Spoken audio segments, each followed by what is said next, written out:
President Bola Ahmed Tinubu is urging security and intelligence agencies to share information and intelligence.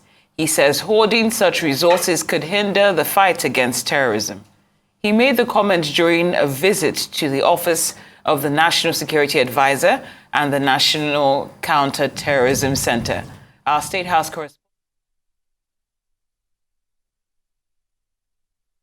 Well, we'll have that report later because right now we have our Arise news analyst, Dayo, who is with us to discuss Tinubu's directive to security agencies to share information and intelligence on counterterrorism as well as possible gains of such interagency cooperation. Good afternoon, Mr. Sobowale. Good afternoon. Welcome to the studio. Always a pleasure to have you. Last week, we listened to what the president had to say about, the agencies not working with, when it comes to, I think that was cross purposes. And now you've also seen this one that's specifically talking about information sharing. Just wondering how effective you think these weekly calls will be when it comes to outcomes when we need in terms of improvement of our security in the long run. Right. The new president has made security his priority. I agree totally with that. And he has outlined his security doctrine and policy that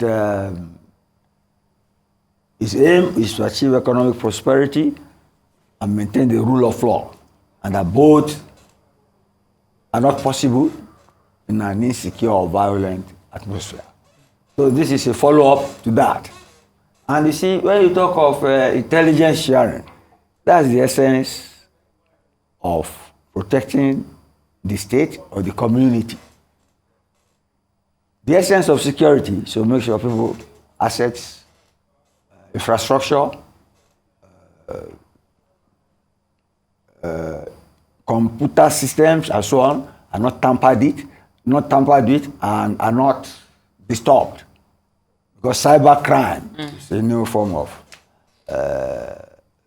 warfare nowadays.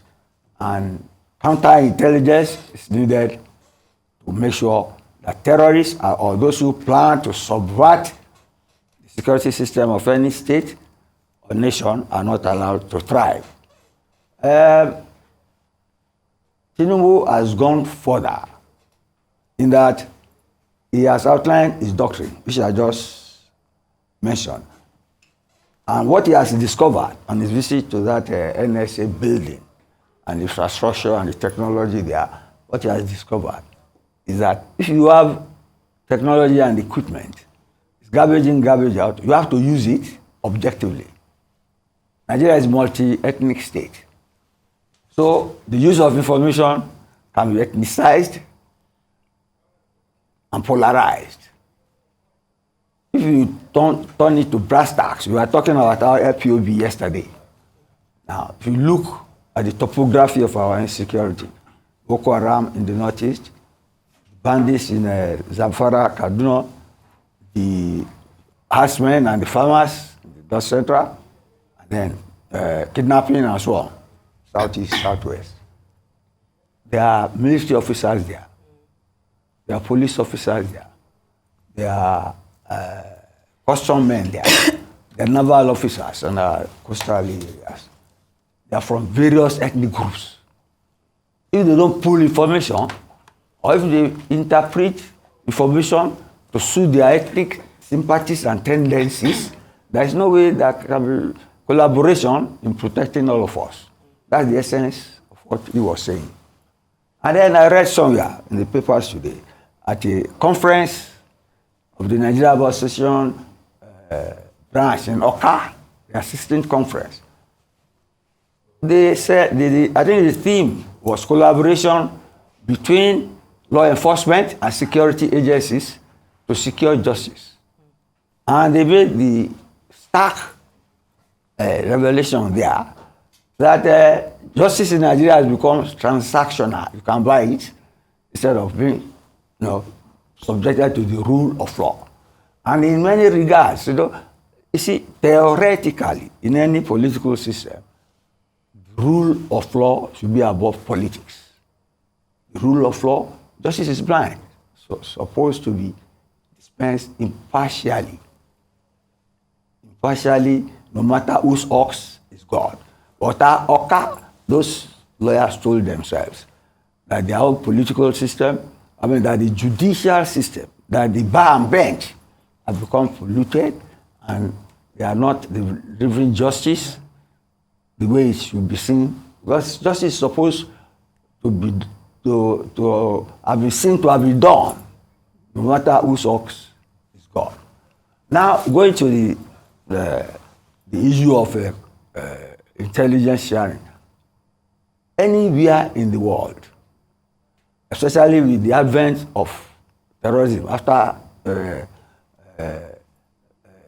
9/11, after 9/11, intelligence agencies, security agencies have had to pool resources, pool information. No, the EU, there are 28 states there, they pool resources. Nigeria, we have 36 states, 36 police commissioners. Get me? We have 4 armed forces. We have sub armed forces. They should pool resources. There are software that can be used so that spontaneously, if they don't pool resources, you cannot get out of the quagmire we are in terms of. I would like to. So it is timely that Tinubu has said this. I would like to come in here because you did make a suggestion yesterday about the rejigging of the security agencies, and even just today, news had just come in that even Rwanda's president Paul Kagame had appointed new military and intelligence chiefs in a major reshuffle. Because everything you've stated about intelligence sharing, you would imagine that it's something that they should know already. The president shouldn't have to remind them. So are we looking at a situation where maybe if they've been giving this much time to be able to work together and pool resources, we should be looking at a new set from fresh blood being pumped in to our security agencies so that we can begin to promote that collaboration? Look, we need to overhaul the system. He has said it. So meeting these people is just be cautious. That does not stop him from changing them overnight. The buck has stopped on their table for a long time, and we have lost many lives. Yesterday in Sokoto State, 50 to 60 people were killed just because they levied them, the terrorists levied them, they couldn't pay, they killed them. So, these service chiefs, with due respect to them, maybe the problem was beyond them. And with due respect to you, unfortunately, we have to call it a day for now. But thank you so much, Horizon Analyst, Mr. Dayo Sobowale. I apologize, but we've run out of time. Thank you so much.